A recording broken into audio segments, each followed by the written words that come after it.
it eliminates borders, and it kind of puts people on more of an even kind of field. If you have a platform that allows you to cultivate your own following very organically and like gives you a chance to really connect with people, you could really connect with anyone and sort of like have no limits on who really likes your work or connects to your work. And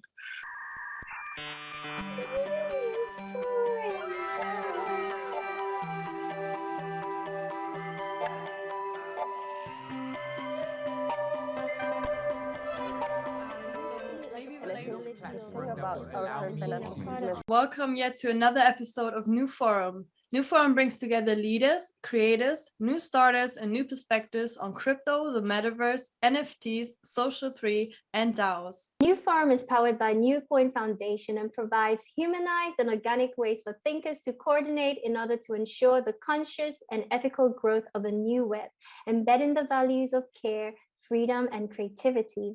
Today's episode focuses on an amazing illustrator and fine artist from Ghana, Michael Badger. Michael's work is an intersection of figures and portraits mixed with impressionist ambience and beautiful colors. Hello, Michael. We're super honored to have you on today's episode. how are you doing?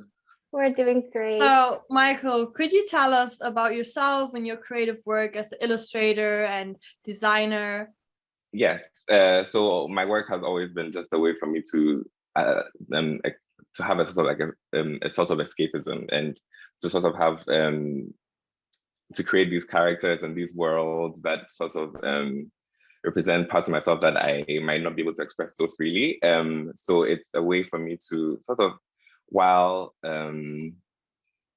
navigating, certain social situations in Ghana, I sort of have this way to really just fully explore the things that make me happy and continue to like nurture a part of myself that I cannot always bring to the light, I think. Yeah.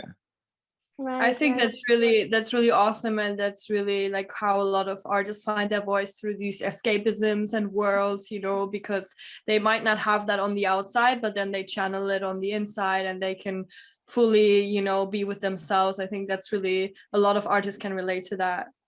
It was ironic because like before lockdown and everything happened, I was having like a very severe creative block. I had just moved back and I was trying to figure out which parts of myself were okay to express here and what the lines were. And like, because of that, it was very, very difficult for me to like follow through on all the ideas that I had. But like, I don't know, something about tension and art, like it just like always goes well together. Like when things get so restrictive, you want to like pour yourself into your work and you want to like explore everything else that you can, even if it's just a way to not have to deal with other stuff. It could help you process things in a way that if you can't always talk about it with people around you or anything. And it's been very, very helpful for me, I think. And also just really helping my confidence, because I feel like I'm getting back in touch with a part of myself that I wasn't always very sure about.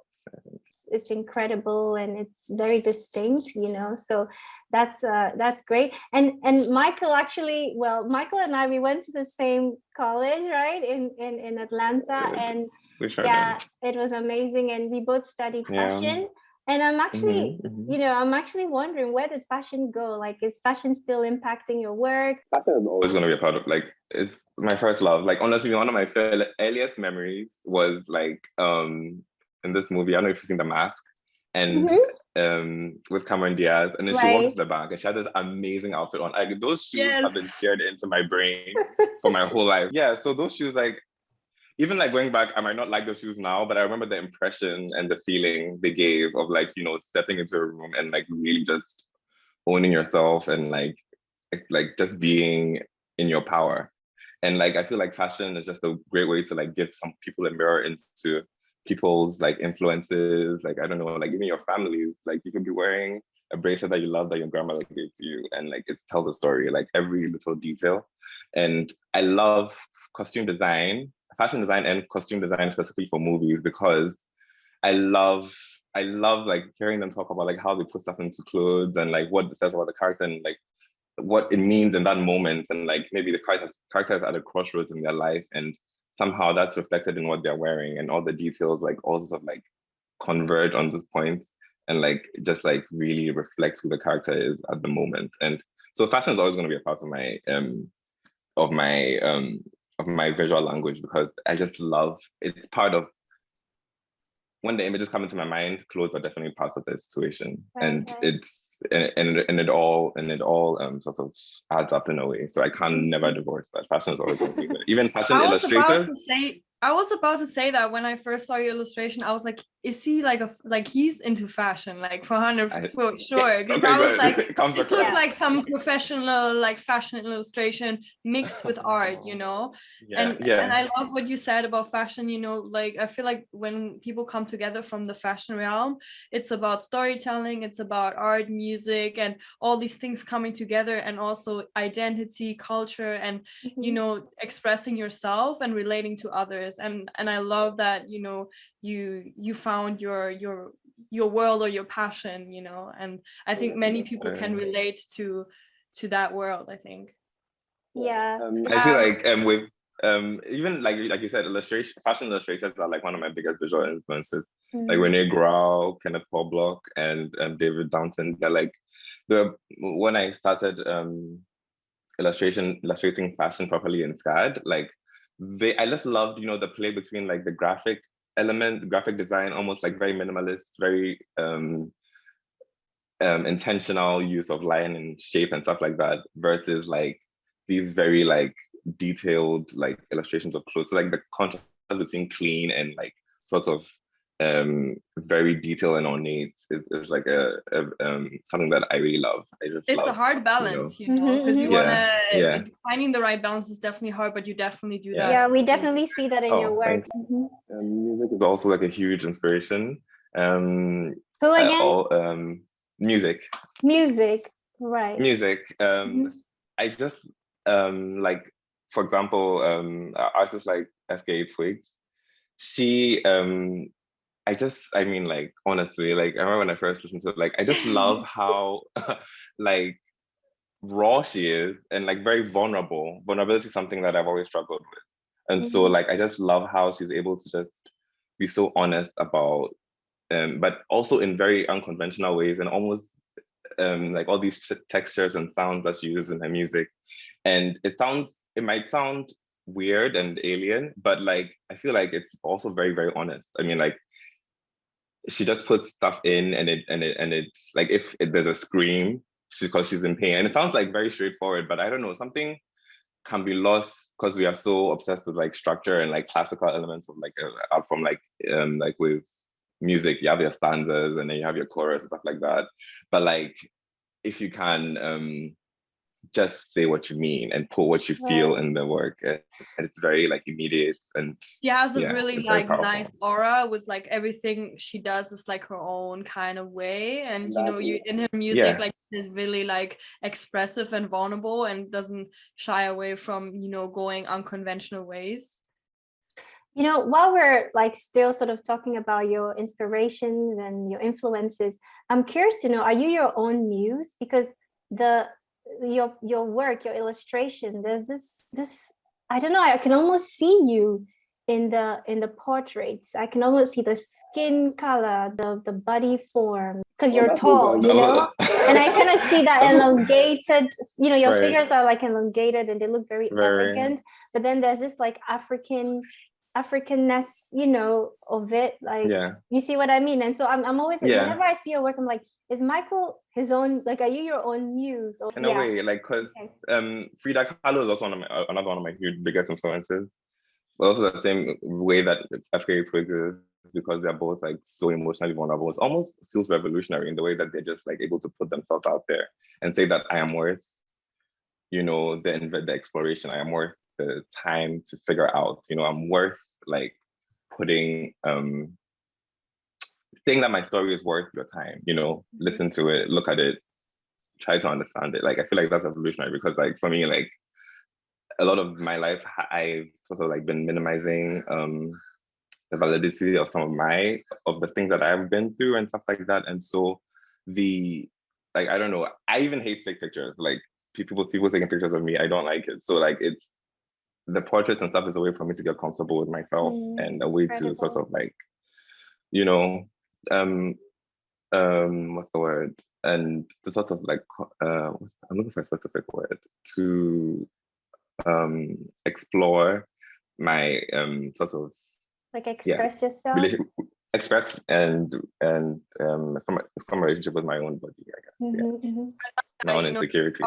You find the power within your craft, and within, I think that's really important, because as an artist or as a designer, or you can go through these phases of like not knowing, or really like questioning yourself. So but I think it's important for artists to claim their own power, that they are like their worthiness, that their identity, like whatever they want to express, that they claim that, and that they have ownership of whatever they do. I think that's really important.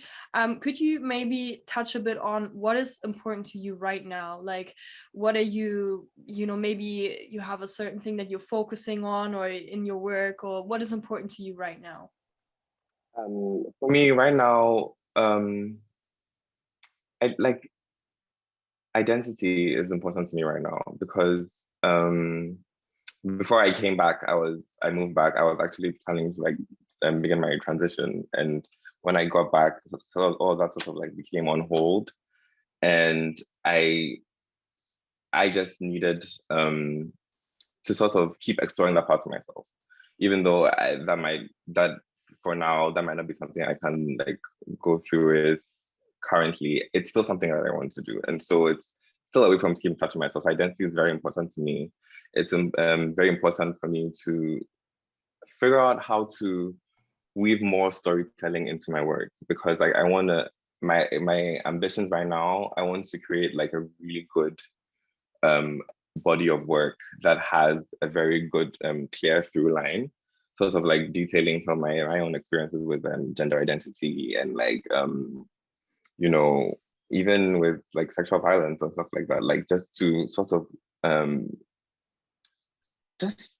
really find a way to sort of string things together. And for me, integration is a very important thing right now, because I just really want to feel like I'm bringing all the parts of myself that might have felt disjointed into sort of like a more cohesive place. And I want to reflect that in my work and have a very good, storytelling moment, like with the work, the stuff I'm doing right now. Yeah. Right. So also time is important, because I'm also currently doing other jobs and stuff like that, so support myself financially. So I feel like that,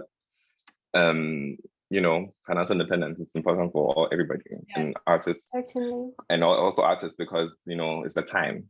It's the time that you need to develop your skills and to get to a place where you can communicate how you want to communicate, basically.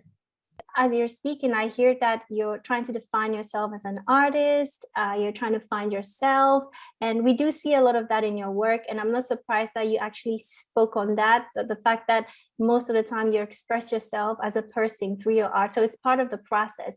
And we cannot deny the fact that we live in a time where like social media is like playing a sort of like a crucial role in everybody's life, right? And so I'm curious to know how is that impacting your work, especially in the space where you're at as a person? How is that influencing your work? Because I've noticed that you stopped posting at some point, and I was like, wow, he has amazing work. Why is he not posting? So yeah, I'm curious to know what your thoughts are on that.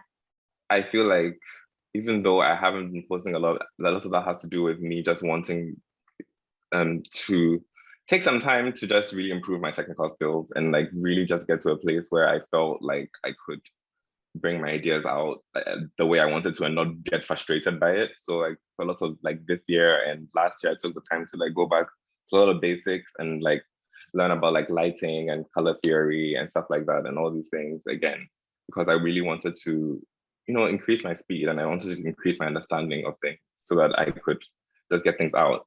But like social media has been helpful, because you can, in some ways, find an audience that you might not have been able to find otherwise, because people can be drawn to your work. I know it's not that effective because the algorithms are weird, and even people that follow you might not be able to see all your stuff consistently, because they only boost certain things, and so you might be following somebody and miss something completely, and that's an issue. But like I've had some really interesting opportunities, like working with Pat McGrath, who's like a makeup artist I've always admired, and like having my work on her like makeup some of her makeup products, and even like when I moved back, like working with some clothing lines, like I've never had a physical exhibition before, but it's like provided a space for me to sort of like, okay, this is what my stuff looks like, is what where my head is at and stuff like that. And I'm even able to find some clients. For me, my relationship with social media is just a matter of, I think it's a matter of confidence for me. And a matter of,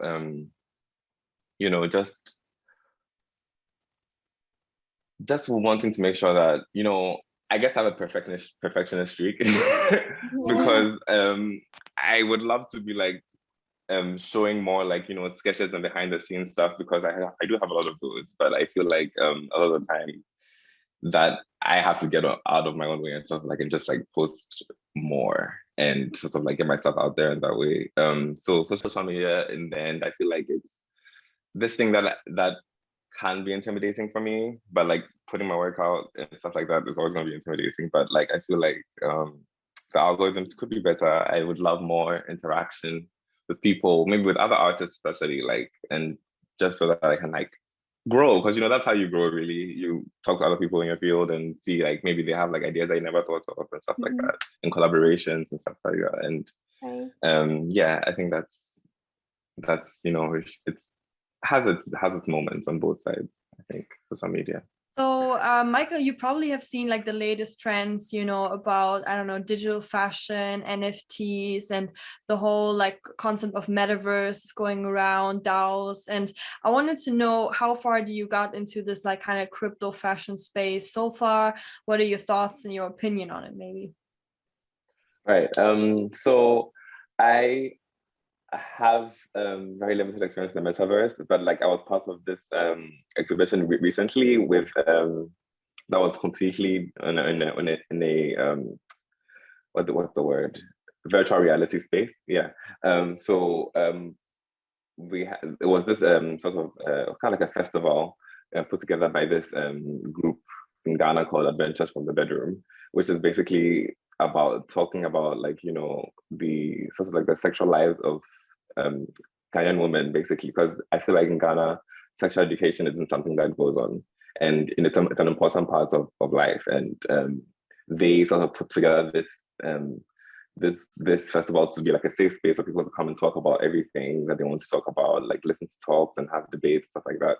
And then they had an exhibition component this year, and everything was online, and it was amazing because even though everything was virtual, you still got the sense of a community, and it still felt very connected and wonderful. And it was really cool to be a part of. So that was like my first foray into the whole like virtual reality metaverse kind of thing. Amazing. Yeah. That's amazing. But yeah, but like I said, it's pretty limited for me. But there are so many things I want to explore, like, because like just the concept of creating like 3D worlds based on my art and stuff like that, and like having like giving the people the chance to be extremely immersive in like these worlds and stuff like that, and like I don't know, meet some of my characters and stuff like that. It's really fun to like be able to toy with that and like sort of explore that. I would love to do that. I would love to. Definitely. So since you mentioned Metaverse, I'm wondering how you see the future of Metaverse and how it will impact your work, how you think it's going to impact your work. And then, it would be great to also know your thoughts on how it could, like the negative or negative impact on the society and the users, especially because you're in Ghana at the moment. So maybe from the Ghanaian like perspective, like what do you think? Right. I mean, I feel like there are a lot of benefits because I feel like it eliminates borders, and it kind of puts people on more of an even kind of field in a way, because I feel like if you have a platform that allows you to cultivate your own following very organically and like gives you a chance to really connect with people despite the boundaries that borders might bring about, you could really connect with anyone and sort of like have no limits on who really likes your work or connects to your work. And I feel like that would be amazing for the average Ghanaian creators, because our economy doesn't really support creators the way that it should. And so like opening, kind of like blowing the door open on that and like being able to get, support and, patronage from anyone, anywhere could be amazing. I mean, I think the negative sides of that, of course, I mean, like with anything, like any kind of new social media technology, like we know, like sometimes it helps us connect, but it kind of keeps us from connecting sometimes, because it can be very like surface level sometimes. And I feel like for creatives especially, I feel like there's a depth of feeling, interest, intellect, all these things that go into it. And so I feel like the more kind of genuine connections you can make with people, the more helpful it is. So I feel like it's two sides to it. So I think that is really amazing. You explain how that can like lower the borders of entry for people. People can express themselves like globally and connect globally, and I think that's really, really something important. So my next question would be kind of like a bit of a different one. So let's see how you're going to answer that. So if we would, let's say, give you, or like people would give you an investment of, let's say, like $20,000 or $30,000, what would that mean to your work, and what would you do with it, maybe? That's amazing. But I think for me, it would be valuable because, again, it would eliminate all the other things that I have to do to support myself. And it would help me sort of like really like be able to invest way more time, especially now that I feel like I'm kind of on a roll creatively, and I would like really love the time to be able to do that. But like you have other responsibilities, so I feel like that would be a huge sort of benefit. And also looking out for collaborators, like really like trying out the whole like 3D aspect of it, and like finding like maybe 3D artists I can connect with, maybe even if be able to like explore that whole thing and like have it mutually beneficial to both of us, stuff like that. And just really to be way more exploration. And that's what that investment would mean to me. It would mean deep diving and like really like taking way more risks and like just trying out new things and like exploring my visual language and my visual world. Oh, incredible. So as we're like speaking into the past, I'm wondering where you see yourself in 2 years, or like where you hope to see yourself, your work in the future. That would be great. And then perhaps maybe if you have any thoughts or anything you'd like our audience to know, you could also, it would be great, because I'm sure they'll be interested in hearing some sort of advice or anything from you. So sure. I feel like in 2 years I would love to be a full-time artist and have at least one really like meaningful show, and like really take the leap and like put myself out there completely, and like really just have prove to myself that I can think of myself as a valid artist, and I have a valid point of view, and I have a valid visual language and stuff like that. That's where I would love to be in 2 years, because I feel like if I can get that, I could do so many things. I feel like in terms of advice, I would just say don't doubt your instincts, don't doubt the things that make you sparkle, the things that make you happy. People might call them cheesy. I learned it from Mariah Carey, actually, because I feel like her music, arguably, you see my music taste, FPA 6 on one side, Mariah Carey on the other side. So like Mariah makes music that can be seen as cheesy and poppy and stuff like that, but it's her, and it's so meaningful, and you can tell that she puts so much into it. And so I feel like don't waste your time trying to go by other people's rubrics and like criteria for what is worthwhile as art, because like I feel like that if you follow the things that inspire you, that want to make you curious and make you want to explore more, those are the instincts that you shouldn't deny, and that you should really lean into those and like go for what you like, and of course improve as you can, and like make things, never stop learning and stuff like that. But like the things that of interest to you are what they are for a reason. You have your experiences, you have the things that make you happy, and go with that. Stay true to yourself. Is important. And also don't be afraid to like share your voice, that you got a voice, you got a unique story. I think that's really amazing. And I think a lot of our audience can really relate to you as a designer and artist. On the note of staying true to yourself, we would like to thank Michael Badger for joining us today. It was such an amazing time with you. We loved hearing your story. We loved seeing you. You're vulnerable, you were open, and you were honest, and we really appreciate that. So where can our audience find you? I'm sure they would love to see your work. They would love to follow you on your social media platforms. Okay, so my Instagram, TURQBLU. My name might be changing soon, but that's my current Instagram page. I have also a Tumblr page. I'm yet to make a website. That's gonna come very soon. Okay. Now you have to make it, No, I do. I said it. I really have to do it. Okay, definitely.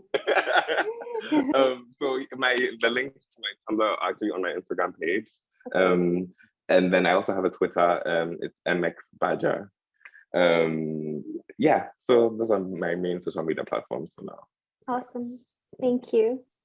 Thank you all so much for being part of today's forum. If you want to get more involved in our community, make sure to follow us on social media. We are newcoin.nco. And also, if you want to get more information on everything that is happening within our community and connect, feel free to join our Telegram group, and we're gonna leave the link in the bio. Thank you so much, Michael. It was such a pleasure having you on today. And thank you, Salini. Thank you. Yeah, thank you, everyone. Thank you, everyone. Thank you, guys. Yeah, it was super awesome. Thank you for we having loved me. it.